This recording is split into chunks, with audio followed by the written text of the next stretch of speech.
Olá, amadinhos! Estamos de volta para o nosso momento de revisão.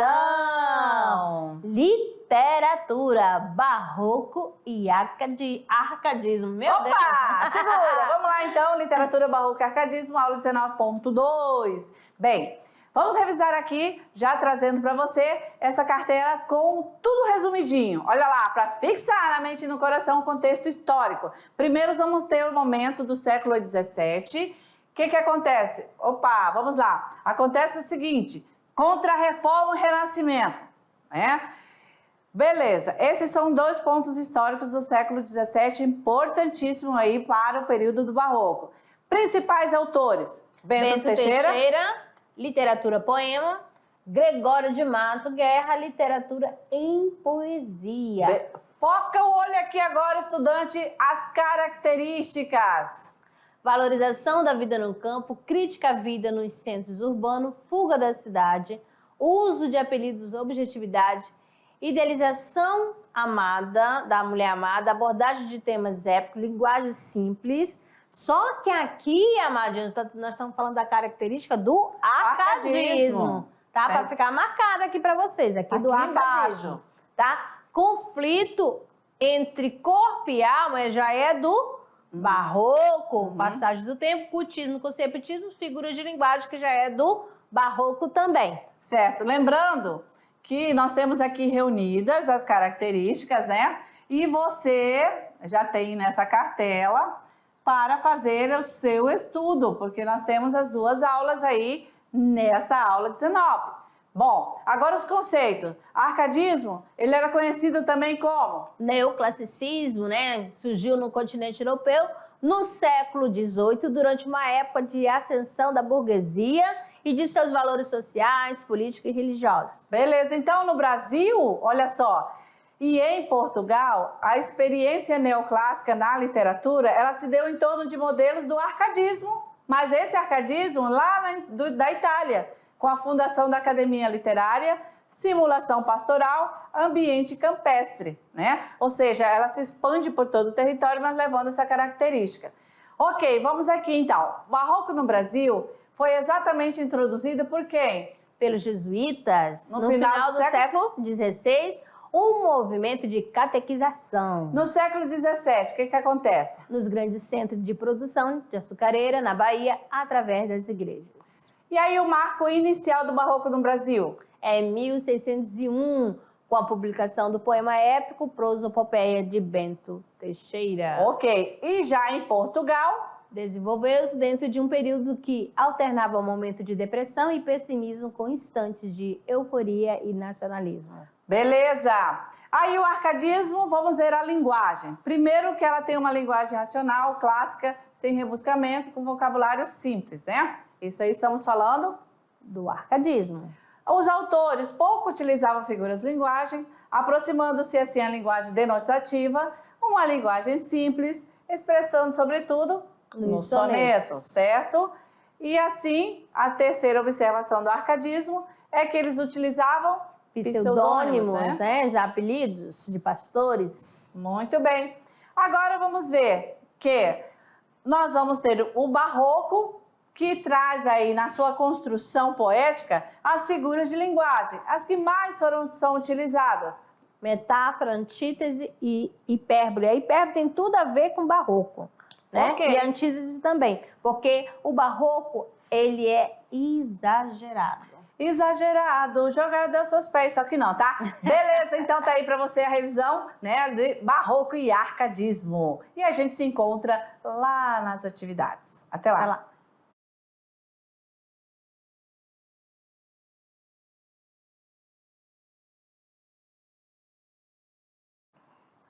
Olha só, foi rapidão, pura. Foi, a magia tava aqui já toda, né? Ah, continua cantando. Ah, só que não, tipo, vou estragar o ouvido. Beleza. E chegou a hora do... Tirando Dúvida. Então vamos embora. Vamos aí chamar a questão número 1. E já temos aqui, é claro, né, uma construção poética de Cláudio Manuel da Costa. Vamos lá, na voz da Amadinha.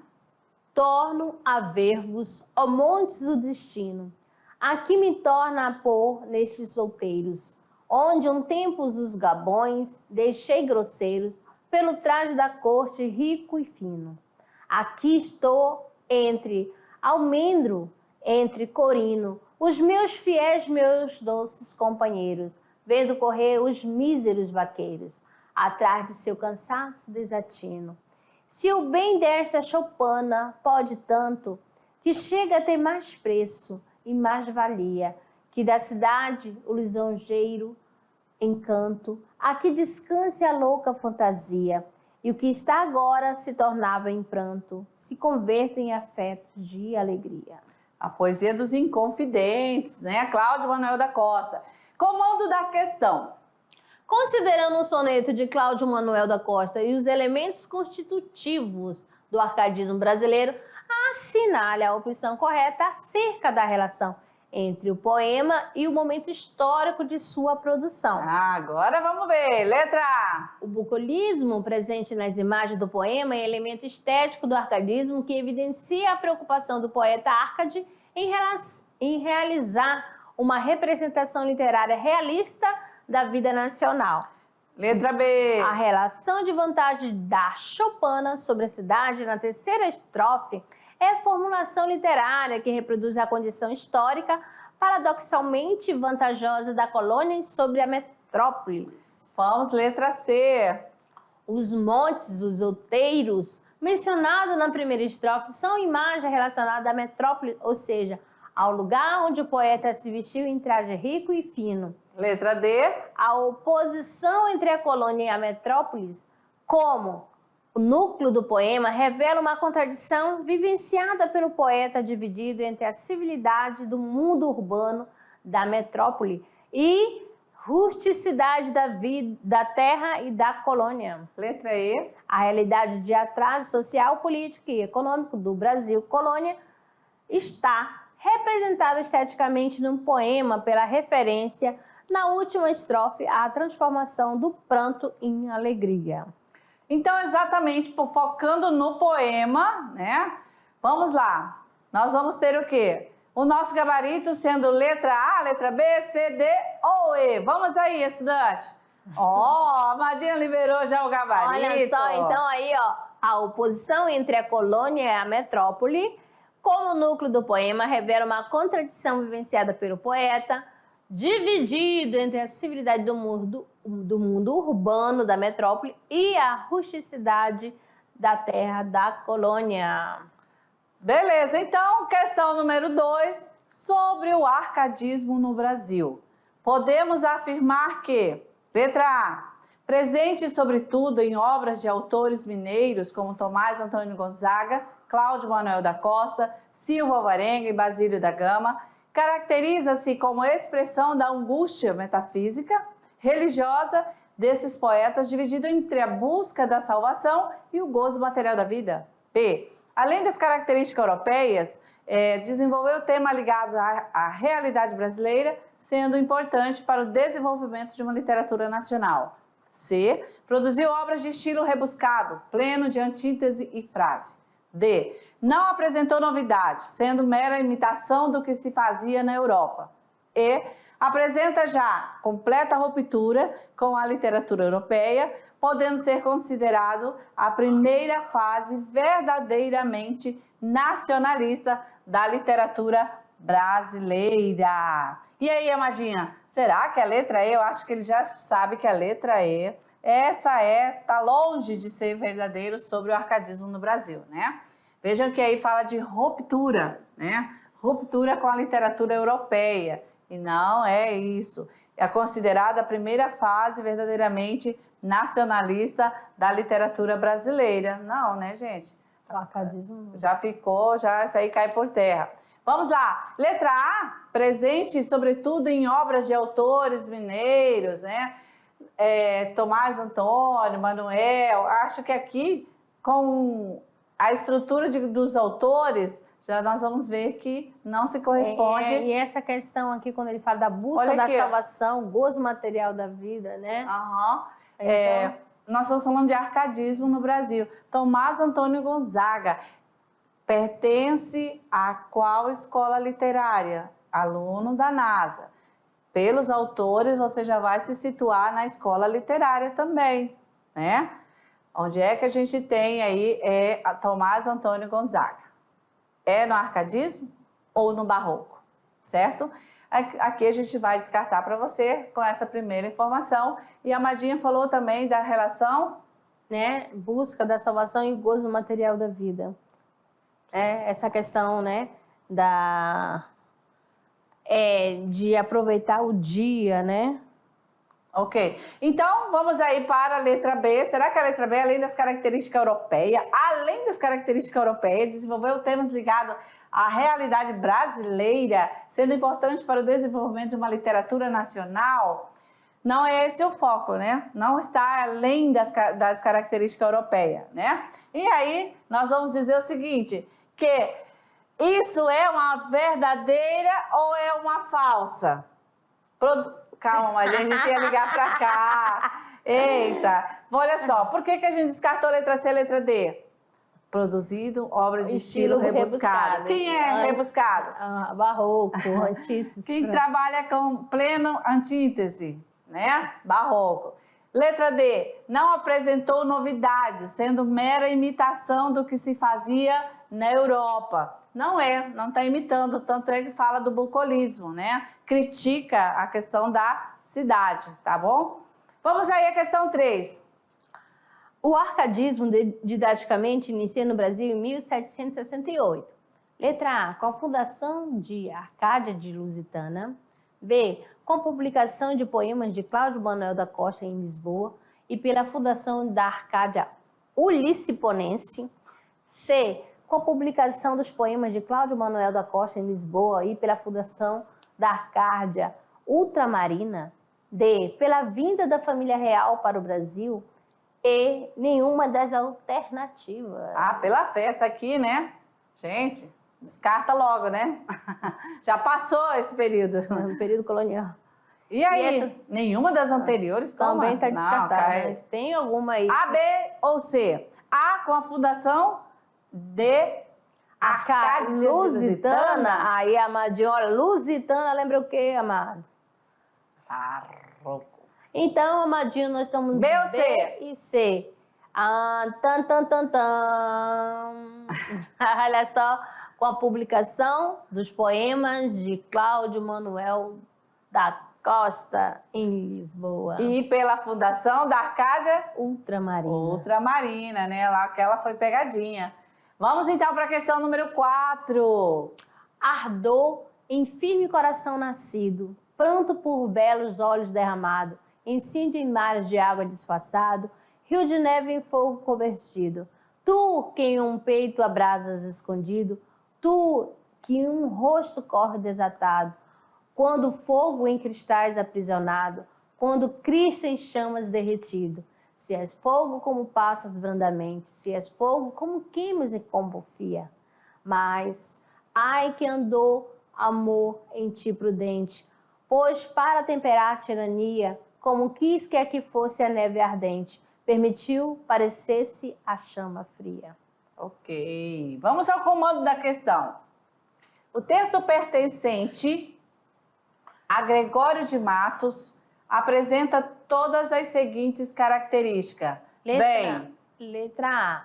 Trocadilhos, predomínio de metonímias e de símiles e a dualidade temática da sensualidade e do resfriamento, antítese clara, dispostas em ordem direta. B. Sintaxe segundo a ordem lógica do classicismo, a qual o autor buscava imitar predomínio das metáforas e das antíteses, temática da fugacidade do tema e da vida. Vamos lá para C. C. Técnica naturalista, assimetria total de construção, ordem direta e inversa, imagem que prenunciam o romantismo. D. Verificação clássica temática neoclássica, sintaxe preciosista, evidente no uso das antíteses, dos anacolutos e das alegorias, construção assimétrica. E. Dualidade temática da sensualidade, do resfriamento, construção, sintática simétrica por simetrias sucessivas, predomínio figurativo das metáforas e pares antitéticos, que tende para o paradoxo. Bem, nós vamos ver que Nós temos aqui a letra C, olha aí, eu vou descartar. Se você aí, estudante, começou também e entendeu que a letra C não pode ser, porque vejam só, primeiro que não temos técnica natural, não falamos sobre, também não temos a simetria total na construção da ordem direta, né, em ordem inversa. E também imagens que prenunciam o romantismo. Ué, nós já estamos aí nesse século? Não, né? Então, esse ponto aí descarta a questão C. Questão, vamos voltar lá para ver a questão A, né? Será que a letra A, olha só, Gregório de Matos, pertencente barroco ou arcadismo? E aí você já começa a se situar, né? O trocadilho, predomínio de metonímia. Foi trabalhado metonímia? Tanto arcadismo quanto barroco, não falamos dessa figura de linguagem, falamos? Não. Falamos de dualidade temática? Falamos de dualidade de sentido de palavras, né? Aí aqui a dualidade temática da sensualidade e do refreamento, né? Talvez se você marcou essa por antíntese, né? Mas tem que ler toda a sentença para chegar a um entendimento se é verdadeiro isso ou não, certo? Então, vamos descartar a letra A. Já a letra B, né, tá mais para o classicismo, mas quando fala assim da fugacidade, né, temática da fugacidade do tema e da vida, isso não tem nada a ver com o barroco, mas sim com o arcadismo. Ok, então aqui por aqui misturou tudo, né? Então descarta. A, B tá descartado, C também. E agora, letra D ou letra E? Olha lá, vamos ver aqui. A gente tem a letra D, que é a verificação clássica, temática neoclássica, sintaxe preciosista. Olha, não trabalhamos nessa questão ainda, né? E aí, evidente no uso das antíteses, dos anacolutos. Não temos essa figura em nenhuma das duas escolas, não é isso?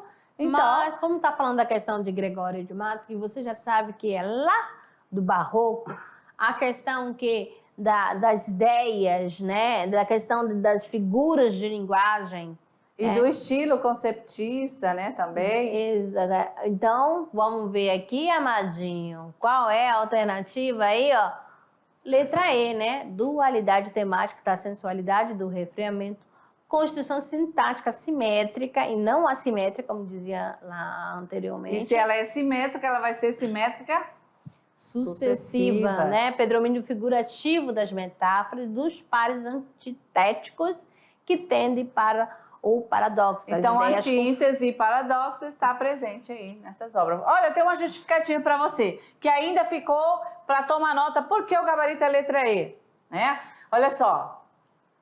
Podemos perceber a partir da análise da poesia Lágrimas de Amor, Fogo e Neve, o dualismo barroco presente nos versos de Gregório de Matos através da mistura de religiosidade, sensualismo, misticismo e erotismo, valores terrenos e aspirações espirituais, ideias dispostas por meio de metáforas, especialmente com o uso de paradoxos. Beleza, muito bem. E agora nós vamos aí para aquele momento que é você, aluno terceirão. Vamos aí para Se Liga no Enem. Vamos lá para a questão do Enem, o momento que você vai treinar, amadinho. Simbora, olha só, um relato de viagem nas curvas do Nacional 22 em Portugal e questão quentíssima, boca de forno, tá quente, olha lá. Foi adaptado esse texto. Em abril deste ano, fomos a Portugal para uma viagem de um mês que esperávamos há um ano. Pois no dia 4 de maio, chegávamos ao aeroporto Francisco de Sá Carneiro, no Porto. Que linda, antiga, muito nobre, sendo leal e invicta cidade do Porto. Encantei-me, diriam eles, pelas belas paisagens, construções históricas com lindas fachadas, porque é praças com muito bem cuidados.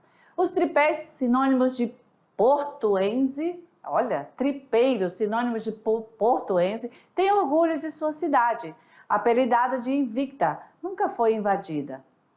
E valorizam tudo que há de bom ali, como a melhor estrada para se dirigir no mundo, a Nacional 222.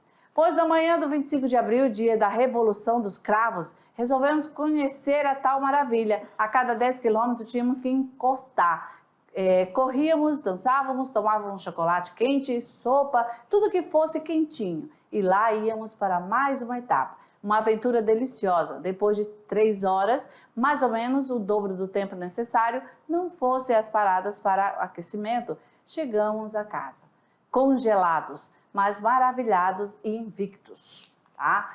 Comando da questão. Então você tem aí 5 alternativas para chegar ao resultado desse comando. Nesse texto, busca-se seduzir o leitor por meio da expressão de uma voz externa sobre a identidade histórica do povo português. O trecho que evidencia esse processo argumentativo é: letra A, que linda. Antiga, muito nobre, sempre leal e invicta a cidade do Porto. B, Encantei-me de ir, iam eles, pelas belas paisagens, construções históricas com lindas fachadas. C, Os tripeiros, sinônimo de portuenses, têm o orgulho de sua cidade. D, E valorizam tudo que há de bom ali, como a melhor estrada para se dirigir do mundo. E, Pois na manhã do 25 de abril, dia da Revolução dos Cravos, resolvemos conhecer a tal maravilha. então, aí está exatamente o gabarito, aluno terceirão, já que está buscando seduzir o leitor. Eu vou me sentir seduzida e querendo conhecer quando eu vejo aí, pois na manhã do 25 de abril, dia da Revolução dos Cravos, resolvemos conhecer a tal maravilha. E aí, eu não chego nunca a Portugal, se eu marquei a letra E. Eu vou chegar a Portugal com o gabarito? Letra A, Que diz? linda, antiga, muito nobre, sempre leal e invicta cidade do Porto. Chega, eles falam com orgulho, né? Bem, aí o Clube de Leitura chegando para você. A obra é nada mais, nada menos que... Dom Casmurro. E para você a cartela aí com os personagens para te ajudar mais um pouquinho na leitura, beleza? Vamos junto encerrar esta aula? A mensagem da aula é o seguinte: A vida na prática, a vida acadêmica é essencial para nos mostrar a base teórica da profissão que queremos seguir, mas somente na prática do dia a dia é que colocaremos à prova tudo aquilo que os mestres nos ensinaram e muitas vezes veremos que não era bem daquela maneira. Luiz Alves. valeu! Muito bem! E assim a gente se despede e aguarda vocês na próxima. Até Muito lá! obrigada pela companhia de vocês e até a próxima, amadinhos!